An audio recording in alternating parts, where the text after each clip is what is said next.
اعوذ باللہ من الشیطان الرجیم بسم اللہ الرحمن الرحیم مثل الذین اتخذوا من دون اللہ اولیاء کمثل العنکبوت اتخذت بیتا وان اوہن البیوت بیت العنکبوت لو کانوا یعلمون۔ جن لوگوں نے اللہ تعالیٰ کے سوا دوسرے سرپرست بنا رکھے ہیں ان کی مثال مکڑی جیسی ہے جو ایک گھر بناتی ہے، اور یقیناً سب گھروں سے زیادہ کمزور گھر مکڑی کا ہے اگر وہ جانتے ہوتے۔ سورۃ العنکبوت آیا 41۔ مثل الذین اتخذوا من دون اللہ اولیاء، جن لوگوں نے اللہ تعالیٰ کے سوا دوسرے سرپرست بنا رکھے ہیں، جو لوگ اللہ تعالیٰ کے سوا جھوٹے معبود بناتے ہیں، کمثل العنکبوت اتخذت بیتا، ان کی مثال مکڑی جیسی ہے جو ایک گھر بناتی ہے۔ اللہ تعالیٰ نے غیر اللہ کی قوت کو تار عنکبوت سے اس لیے مثال دی کہ اللہ کے سوا دوسری قوتیں اتنی ناتواں اور کچی ہیں جیسے مکڑی کا جال، تو مکڑی کے جال کا سہارا، جو مکڑی کے جال کا سہارا لیتا ہے وہ کچی چیز کا سہارا لیتا ہے۔ وَإِنَّ أَوْهَنَ الْبُيُوتِ لَبَيْتُ الْعَنْكَبُوتِ، اور یقیناً گھروں سے زیادہ کمزور گھر مکڑی کا ہے۔ جھوٹے معبود کمزوری میں مکڑی کے جالوں کی طرح ہیں۔ اللہ تعالیٰ نے خود ساختہ معبودوں کی کمزوری کو مکڑی کے جال سے تشبیہ دی ہے۔ کیا کوئی مکڑی کے گھر میں رہ کر موسم کے سرد و گرم سے بچ سکتا ہے؟ نہیں بچ سکتا۔ اسی طرح ان بتوں کے اختیار اور علم میں کچھ نہیں، وہ کسی کو نفع یا نقصان نہیں پہنچا سکتے، کسی کو عزت نہیں دے سکتے، ان کے پاس کوئی قوت نہیں، وہ کسی کو قوت کیسے دے سکتے ہیں۔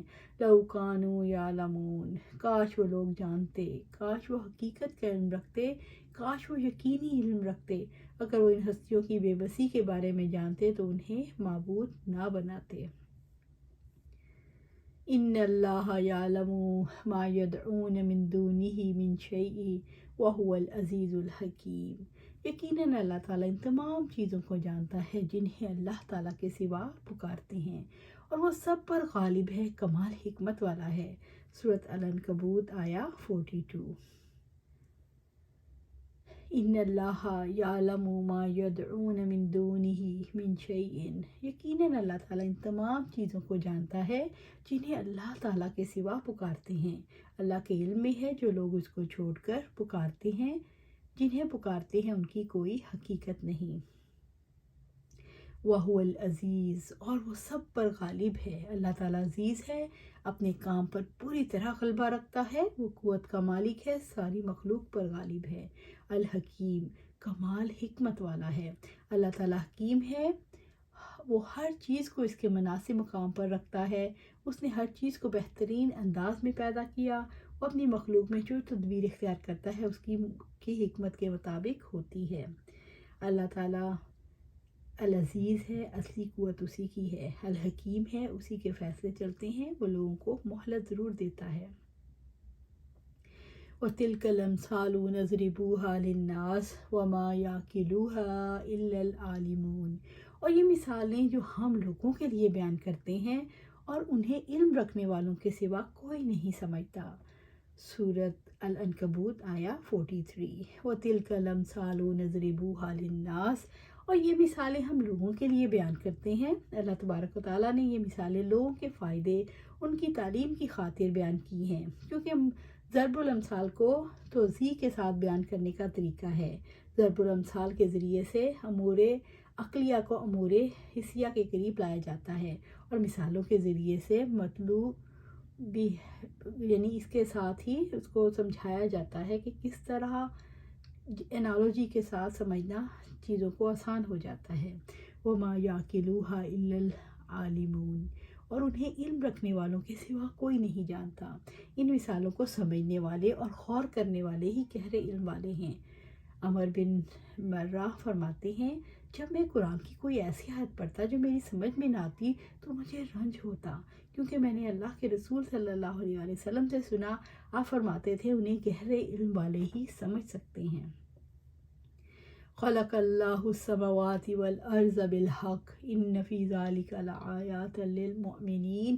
اللہ تعالیٰ نے آسمانوں اور زمین کو برحق پیدا کیا ہے، یقیناً اس میں ایمان والوں کے لیے ایک نشانی ہے۔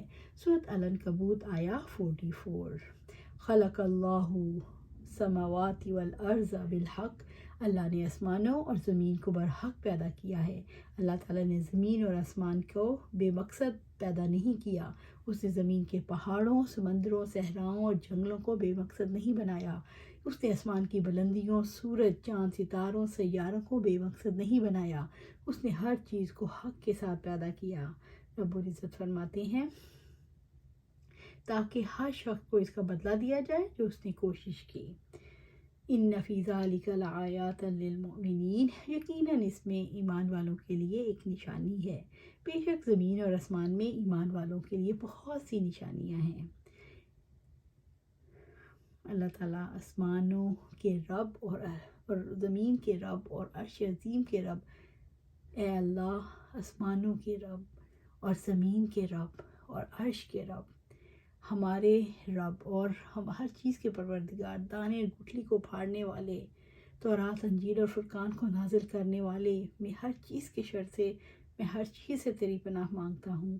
تو ہی اس کی پیشانی کو پکڑنے والا ہے۔ اے اللہ تو ہی ایسا اول ہے جو تجھ سے پہلے کوئی چیز نہ تھی، اور تو ہی آخر ہے، تیرے بعد کوئی چیز نہ ہوگی۔ تو ہی ظاہر ہے، تیرے اوپر کوئی چیز نہیں، اور تو ہی باطن ہے، تیرے علاوہ کوئی چیز نہیں۔ ہمارے قرض کو دور کر دے اور ہمارے فقر سے مستعفی فرما۔ سورۃ مسلم میں ہے، اللہ حضور پاک صلی اللہ علیہ وسلم دعا مانگا کرتے تھے۔